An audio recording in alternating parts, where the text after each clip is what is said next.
So the Red Lion Inn in Stockbridge, they have a reputation for outstanding food and genuine New England hospitality. And here to share more about the inn and the best part, to make a delicious recipe off their menu, Chef Brian ALBERG. How are you, Seth? So if people want to head west, it's a perfect place to go because you can eat at the Red Lion Inn, you can sleep at the Red Lion Inn. It's got something for everybody. It's got something for everybody. You can swim at the Red Lion Inn. Oh, is it really a pool? Oh yeah, it's indoor? Heated outside. Oh, come on. Yep. You had me at the food, and now you dropped this pool bomb on me. It's awesome in the snow. This is the best time of year to come to the Berkshires. And so we're taking a great glimpse at your place, but food is one of the things that really helps you stand out too. So what are we making today? Well, today we're going to make a mushroom conserva. Okay. And we're going to serve it with a roasted steak. My thought is that for Christmas time, you know, a lot of people do the Feast of the Seven Fishes for Christmas Eve. So to be able to kick back and have some red meat on Christmas Day is kind of appropriate. Yeah, if people are doing 7 fishes, all they want is a nice piece of red meat the next morning. Now, you say conserva. What is a conserva? It's like a preserve. So basically it's slightly pickled. There's a little acid in there from some sherry vinegar. Okay. A lot of olive oil. So it's not fermented, it's more just preserved. Correct. Okay. Correct. It lasts months in your refrigerator. You know, this finished product that has probably been in my cooler at the inn for, you know, 2 weeks. Yeah. And it's just a great accompaniment to anything. Red meat. You could serve it on grilled bread as a bruschetta for an hors d'oeuvre for a holiday. All right. You could put it over fish. And it's a set it and forget it thing, you're right. Exactly. So with all the chaos of the holiday, you can just grill up a steak real quick and easy and then serve that with it. Great idea. Absolutely. So right now you're dicing up, let's see, are those shallots? Shallots and garlic. Okay. You could use red onions. The garlic is key. Some sort of onion is important in the dish. You saute that lightly in olive oil. I use a good extra virgin olive oil. Oh, you can smell it. It's a great, when you can smell it from a couple feet away, you know it's a good olive oil. One thing I like to do with the garlic, a lot of people chop garlic. I like to slice the garlic. I noticed that. You ever notice how you put it in the pan and garlic starts to burn around the outside edges? This kind of prevents that. It cooks a little more evenly. It gives a nicer flavor and texture. Man, look how green that olive oil is. You can pick it up on the camera just a little bit right now, but that's some good looking olive oil. And now I see the mushrooms here too, and you were telling me earlier, because you like to use all local, all, you know, we try to use seasonal stuff. Yep. So the mushrooms come from a farm that you have real near you. That's correct. It's in Catskill, New York. It's called Bullock Farm. Yeah. And they actually raise all the mushrooms except for the maitake. I'm going to use 3 types of mushrooms. Okay, so the maitake. This is the maitake, also known as hen of the wood. Oh, okay. And they're really delicate, so I don't even really like to slice them. I like to keep them kind of in pieces like that. So we have the maitake, and then what are the other and two then we have mushrooms shiitakes. Okay. I think those are more common. A lot of people might know shiitake mushrooms. Yeah. And then we have an oyster mushroom, which is just a flat mushroom, all cultivated. Now, what's your menu looking like this time of year? Because you want to use the foods that are in season, so you're using like a lot of harvest vegetables. Yeah, there's a lot of squashes, root vegetables, but we also, you know, with hoop houses now on farms, the production is slower, but they can still raise greens. Because you have a lot of indoor areas. Yeah, but they're still grown outside in the ground, but they're called hoop houses. Really? And it's like a tunnel. Yeah, it's pretty cool. No way. So it's almost like a glorified tarp. Exactly. Well, that's cool. So you throw all these and saute everything a little bit. Yeah. What do you do for New Year's, by the way? Anything exciting at the restaurant?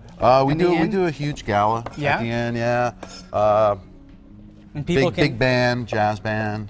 It's really cool. So people go down. This is the dining room here that we're looking at. And this is nice. That's where it is. I'll decorate it for the season. So this is where the gala is? Correct. Okay. Yeah.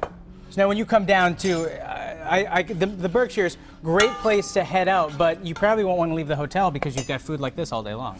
And a heated swimming pool. And a heated swimming pool, which, man, that's cool. So we saute all these. For how long roughly do you want to saute them? About 15 to 20 minutes. Are you looking but we're going to add any... some more stuff too. We're going to add some fresh thyme. And you don't really, because you're going to simmer this in olive oil, I don't waste time cutting it up. Okay. Or chopping it up. Just throw it right in there. Are you looking for anything when it's done? Like you waiting for the shallots to be translucent, or? The shallots and garlic should be translucent. Okay. Add your mushrooms, and then it's a slow simmer. You don't want to cook it too hard because you don't want to caramelize the vegetables in this dish. Usually you caramelize it to bring out the sweetness. I get you. But with the mushrooms simmering in the olive oil, they hold their texture. You know what I love too? You're using a healthy amount of olive oil right now. Oh, we're using more than this. Okay, good. It seems like a good amount, but that's fine by me. Okay. So, Now, for the steak, how do you want to cook the steak? The steak, we're just going to season it with salt and pepper. Okay. And we're going to sear it.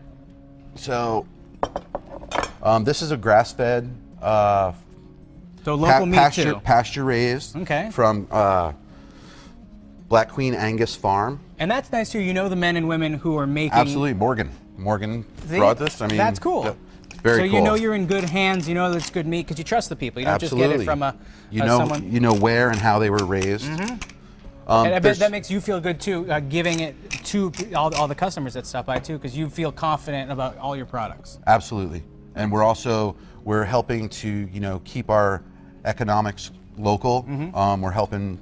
Morgan's got a family, so we're helping him, and we know that. So with a pan with this, I left a lot of fat on it. You don't have to eat all the fat, but the fat is a great source of lubricant in the pan. Yeah, you don't have to put any oil or butter in there. Right, exactly. And plus you'll get the flavor from that in the dish. So that'll show So up. now you just say you sear that. Yep. That's all you need to So do? hot pan, and I'm going to sear it on all sides. So all it's four coming sides. out pretty rare. It'll be rare. All right, well, hey, why don't we let you get cooking on this? It smells great in here. We'll check back in a little bit later in the show, so don't go anywhere. Thank you so much. Thank you. Welcome back to Mass Appeal. So we're back with Chef Brian ALBERG from the Red Lion Inn in Stockbridge, all the way out west. If you're planning a vacation out west, why not? Because it's an inn, and we were talking earlier, they got a pool. It's that time of year too, and everyone just wants to go swim in a pool. It's heated. Pretty cool. Yeah, right? Yep. So now we're going to finish up this dish. We got the mushroom conserva, we got the strip steak, and during the break too, we put some aged sherry vinegar. Aged sherry vinegar into the conserva. That's correct. The acid is what helps give it that slightly pickled taste. We've had our steaks roasting. The salt and the sear gives it a beautiful crust. That's what we like our steaks to look like. See, you know what I'm impressed with too? Because normally, if I don't throw a steak on the grill, my steaks taste terrible. So I'm impressed that you can pull off doing it in the pan this easily. The high heat is what really sears in that juice. Oh, okay. A classical Italian way to do this is actually in a pizza oven almost, and they sear it right on that surface because it's so hot, and it just seals that in. We do like we like our steaks to rest for a few minutes, just so they're chill. Yeah. Slice them, but in the meantime, what it does is it holds the blood in and stuff. So. Oh my God! Yeah, you don't want it to be too messy. Correct. What do you love about the Red Lion Inn? What's your favorite part about working there? God, there's so many things. The people, the staff, our philosophy on hospitality. It's just so genuine and welcoming so many visitors into our rooms and into our dining rooms. Every year it's really cool. I bet a lot of people come back year after year because of that service because of the food. The interesting thing is that it's multi-generational, so that you have people that are coming that are in their 80s or 90s, and they've brought their kids who are in their 50s and 60s, and now their kids are coming in their 20s and 30s. So it's really cool to have that range of guests. And there's so much to do out that way. You know what I mean? I wish I could get out more. Yeah, the cultural. Everybody knows about the Berkshires for culture. Oh yeah, you got Tanglewood, Shakespeare and Company. But there's also phenomenal parks and recreation. The food scene is I think stellar. And we had John on here yesterday, and it's just Dan. from John Andrews. Yep. And it's a community out there. And I think around these parts it is too, but maybe even more so out west. And it's a great community. It's something that everybody's got to try and sample. Well, I think we all enjoy similar philosophies of food. We're all different, so you come to any one of our restaurants and you're going to get a different experience.